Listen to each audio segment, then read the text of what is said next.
I'm Sharyl Attkisson in Michigan, where presidential politics is in full play. In Poland, with U.S. troops who are part of a live-fire exercise less than 40 miles from the Russian border. And way across Georgia, I'm Sharyl Attkisson in Europe, where illegal immigration is upending politics.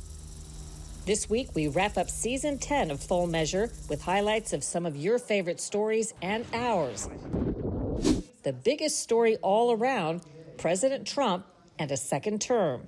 So I think our economy is going to roar. I think our stock market's going to do great. How long would you suggest people may have to wait before they say on a daily basis, wow? We were all over the border crisis and the fix. It's the first full day of the Trump presidency, and change is coming to the beleaguered southern border. We also traveled the globe to bring you underreported stories from beyond our own borders. Do you expect that Russia knows what's going on today? Absolutely. And we've remained on the leading edge of America's chronic health crisis and the complete rethink on how to make America healthy again. We have the sickest generation of kids that we've ever had in our country, and we are the sickest country in the world. A look back at Full Measure's blockbuster Season 10 is ahead.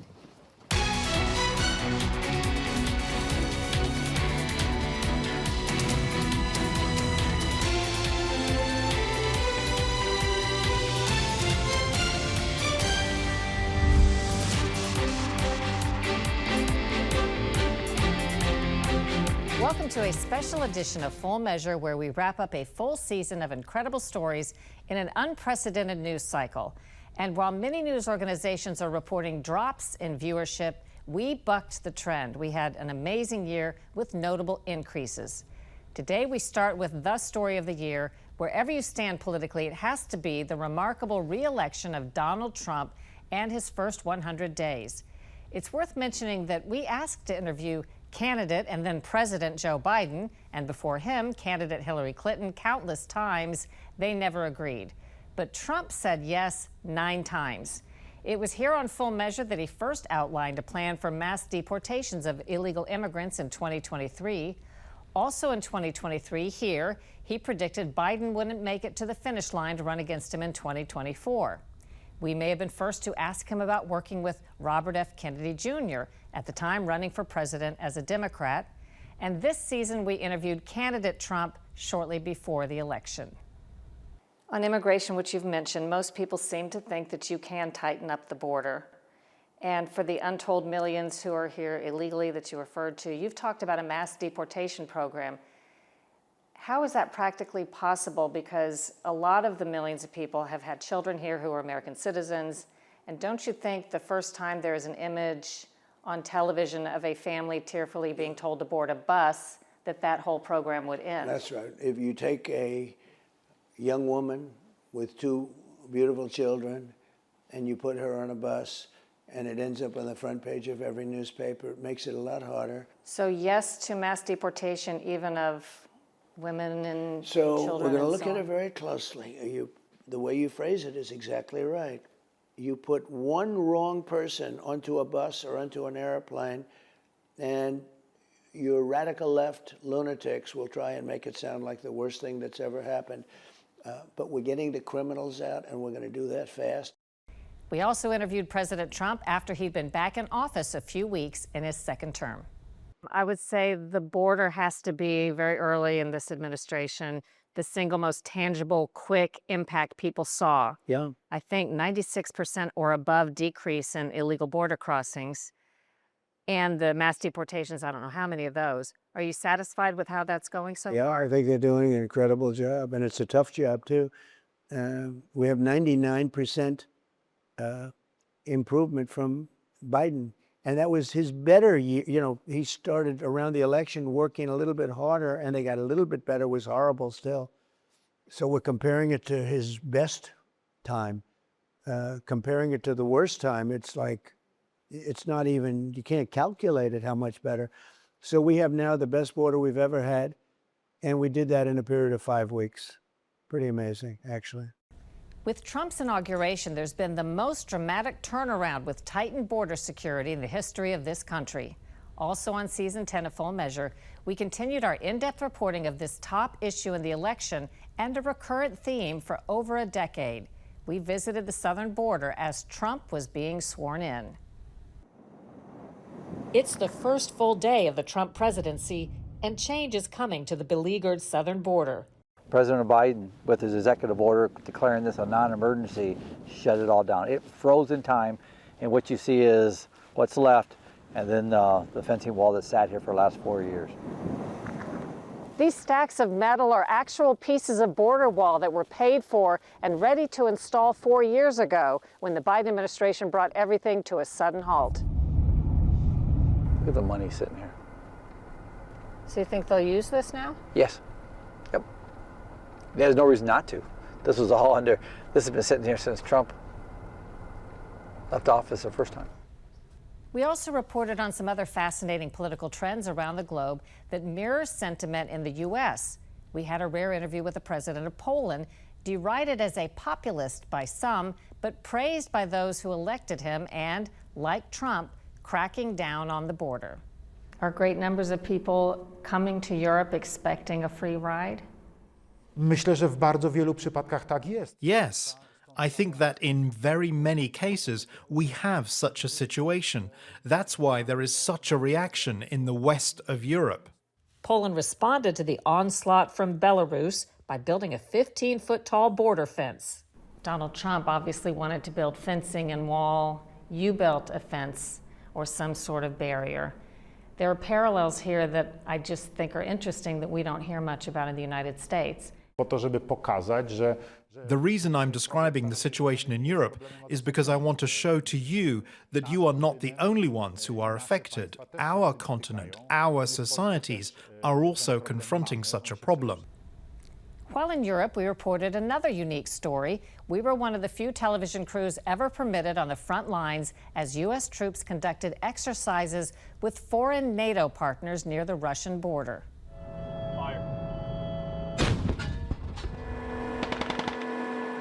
These are live-fire NATO exercises in northeast Poland. It's rare that journalists are permitted to literally be in the midst to observe.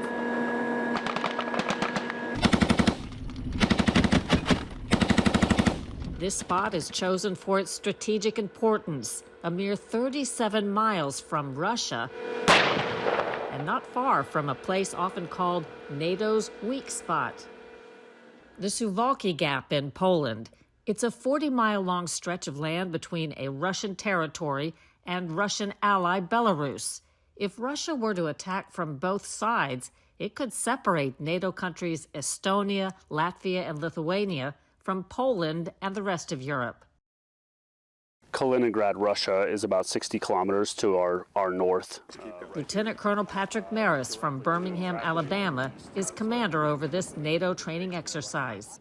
Does the fact of simply conducting exercises act as a deterrence? Sure. It's interacting with multinational forces across NATO. It's partnering with Polish forces. Is all an effort to deter any adversaries. Stay with us on this special edition of Full Measure. Coming up, our correspondents will join us. But first, our original coverage of some critically important health issues and our work reporting on hard truths uncovered by whistleblowers.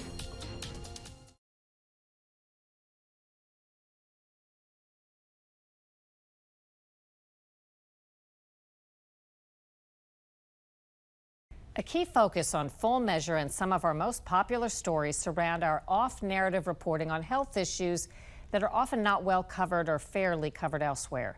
In Season 10, we reported on the seriousness of the mysterious epidemic of low testosterone in American men. But scientists say there's no doubt that male hormone levels have shrunk in recent decades. And we're not talking about common age-related decline. Men in their 40s today, on average, have significantly less of the male sex hormone than their fathers did when they were 40. So the data are actually pretty clear that testosterone levels are declining over the last 50 years or so. Can you give us in a time frame of what we know or what the estimates are? Well, it depends on the study, and there have been several, but it ranges anywhere from 10 to about 20% testosterone over the last 40 to 50 years. So what age? Let's equate that to a man. So most of the studies are not in younger men, actually, but middle-aged men. As Americans find themselves let down by the medical establishment, they're looking for ways to find their own way to get healthier. The government doesn't always like their choices.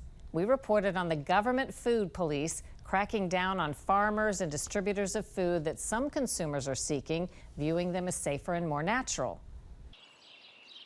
Nestled in the gentle hills of Brandywine, Maryland, is P.A. Bowen Farmstead, where owner Sally Murrow sells cheese, eggs, and most importantly for the purposes of this story,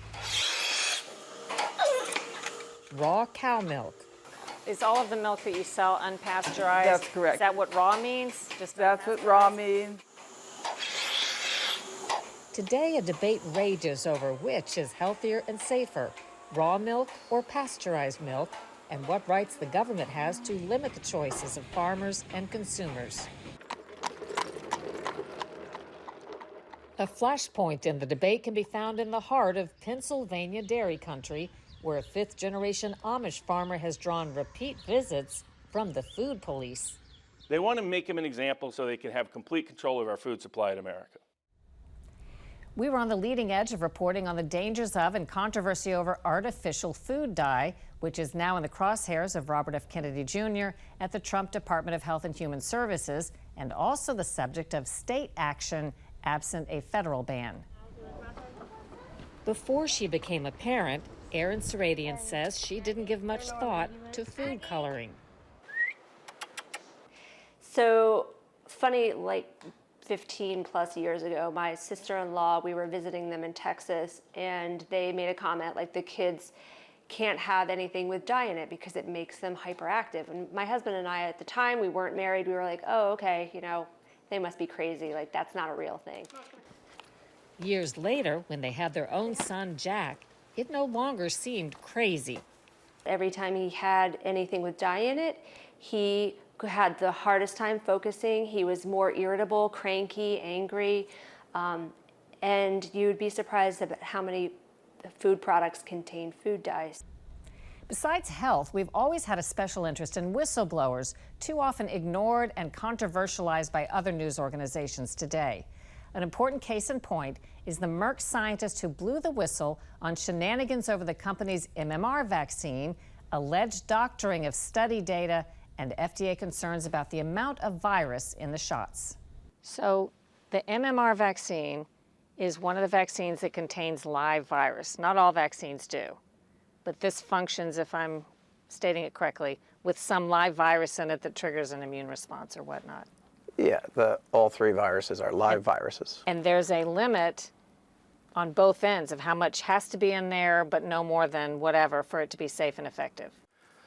So the problem was that these viruses degrade over time, and Merck had to calculate backwards and say, we need to add more virus so that this stuff doesn't degrade, because the FDA was adamant. You cannot keep distributing that vaccine if it's out of specification. They had to do this thing called an overfill, which is the same as if you take a glass of water and pour a lot into it till it overfills. They added more virus, vaccine virus, to the vaccine for measles, mumps, and rubella. If there's too much live virus in a shot, what are the sorts of problems that could occur? That's a potential safety risk? Of course. There's more to come. We're back after a short break with the Full Measure correspondence.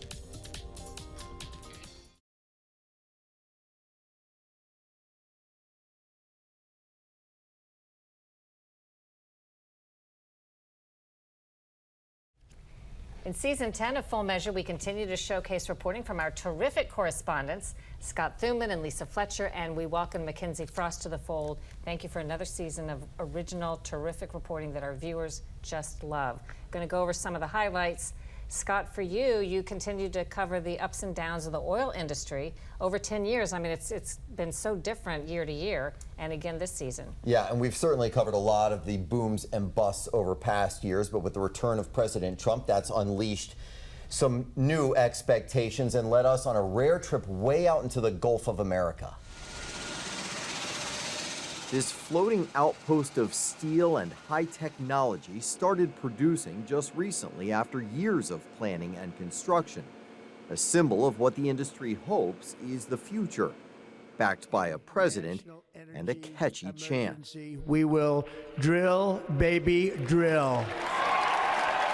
How important is the Gulf to you? We've been in the Gulf of America for 85 years. We're continuing to invest today. We are increasing production 50% between last year and what we will see next year. That's a huge number. It is a big number. And the numbers are likely to get even bigger. Last month, BP announcing it plans to increase production domestically by about 50% and decrease the spending on green initiatives. And that story's going nowhere. Thanks for following it.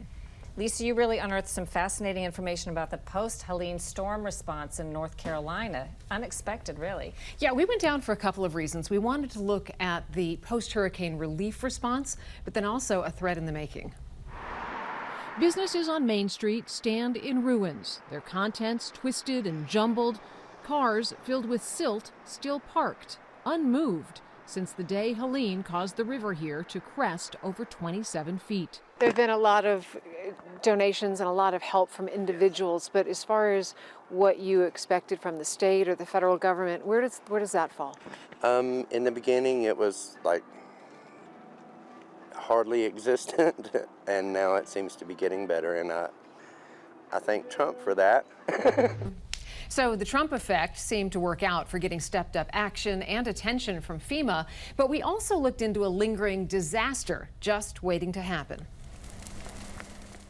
Fire season has come early to the Carolina mountains.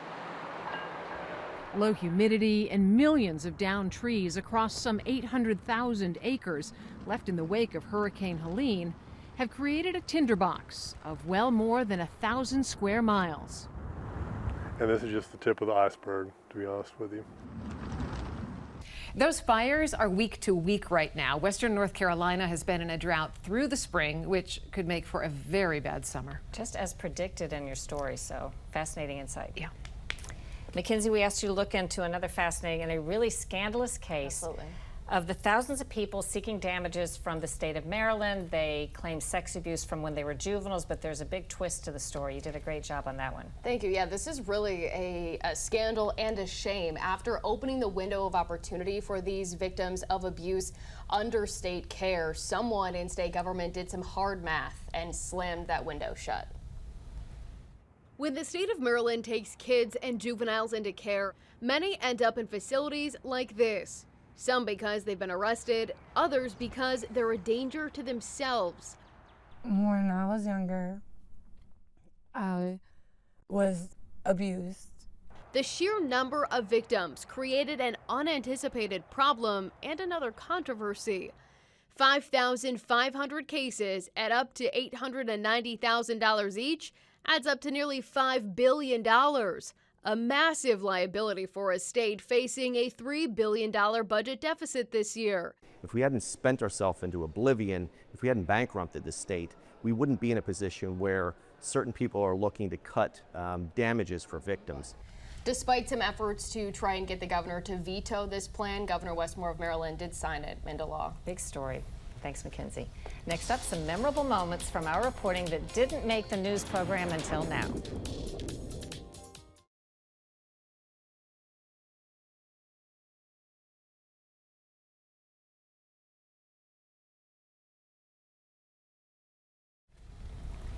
And now we like to end with a few stories from the road that didn't make the news until now. Lisa, anything comes to mind for you? Yeah, a really nice moment in a lot of tough stories this year. One night we were shooting in Asheville covering the hurricane and the aftermath, and we ended up at this little pretzel bakery where a group of people had gathered. A year ago they were strangers. Now they were all good friends. And what bonded them was some lost their homes, some lost their businesses. They were all cut off from the outside world. They had no water, no phones.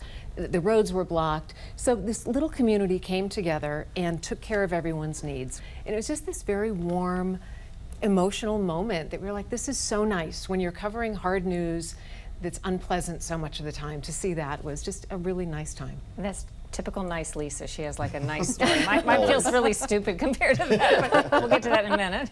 Thanks, Lisa. Yeah. Mackenzie? Not as heartwarming, but when we were in Ocean City shooting an offshore wind story, it was going to a beach town, beautiful, expected really nice time, but it was blustery April and really chilly and windy, and people were walking on the beach with their winter coats on. And then we got stuck because there was an incoming storm and torrential rains. The Bay Bridge was closed. We had to wait it out at a restaurant until we could drive all the way home. And my first foray into Full Measure was met with some very interesting weather, but it all worked welcome. out. Yes. A wind story. Yes. A wind story with a lot of wind. Exactly. It was very fitting. Appropriate. Very fitting. And Scott? Well, a real highlight for us was not just the story, but prepping for it. Before we could fly 140 miles out into the Gulf to get to that oil platform, we had to certify in what's called HUIT. It's Helicopter Underwater Escape Training. And essentially, we had to show that if the helicopter were to crash in the water, we had to prove in this simulator in a pool in Texas that we could take that last second breath, calmly break out the window, unbuckle ourselves, and then swim to safety. Did you gasp any water during that? Tiny bit, but I'm here today. Yeah, yes, you are. We're very glad about that. Yeah. Yes. Thank you. Well, for me, we did the story where I was with the NATO forces along the Russian border, which is a rare honor, great trip for a journalist to be able to do. But for part of that, as often when I travel with the troops, or some of us do, you have to gear up. Made me wear a vest and a helmet. And so I'm back there in the back seat looking at Brian, the photographer, and Daniel, the producer, and the guys driving, and everybody seems fine but me, because this helmet, I swear, felt like it weighed 50 pounds. My head's like bobbling over, and I'm like, all I could think about, we're doing all this exciting stuff, and I'm trying to hold it off of my shoulders a little bit, and another good reason why I'm not a soldier, would make a terrible soldier. I love traveling with them, but if you can't even wear the helmet, yeah, that pretty much does it for you. You get booted. Yeah, exactly. As we wrap up season 10, a big thank you to all of you who checked out my national bestseller, Follow the Science, How Big Pharma Misleads, Obscures, and Prevails. Proceeds support independent reporting causes. And we're glad to know that more and more of you are checking out my podcast, Full Measure After Hours, for additional insight on our stories. Before we go, more good news. We're happy to say we'll be back for season 11. In fact, we're about to head out traveling, researching, and shooting new stories for this coming fall. Until then, you can watch some of our best programs over the summer right here, and replays anytime at fullmeasure.news and on our Full Measure YouTube channel. Thanks to Scott and Lisa and Mackenzie, and you guys did terrific work. Also to Bat Humphreys, to our boss Scott Livingston, and to the entire intrepid Lean and Mean Full Measure team that keeps finding new ways to bring informative, accountability journalism to you each and every week. We'll see you all in September.